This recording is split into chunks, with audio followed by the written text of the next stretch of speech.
In this video, I will show you how to make group tabs in Chrome. So for this, there's many ways to do it, so I'm going to show you all of them.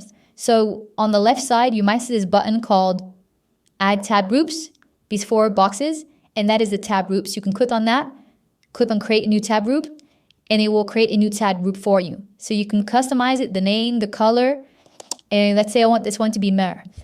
Then I'll set the math, choose the color, and then you can drag tabs into the tab group and it will be all enclosed in one. Or if you want to right click on the tab, you press add to new tab group and then you can do a new group or the one you've already chosen. Now, if you click on this group, it will condense it and expand it, so it will help create less clutter and be more professional and organized. Another way to create a tab group is by right-clicking on a tab and then press add to tab group in a new group. Let's say I want this to be science. Then I choose colors, then I add more tabs if I want.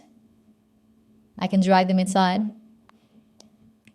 And now, in order to delete a tab group, you can right click on this, press delete group.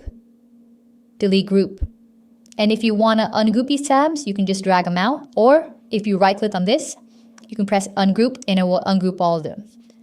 Now, in order to delete a tab group, you can right click on this, press delete group, or you can press this one right here and you can press delete group, and this will delete all your tab groups if you want.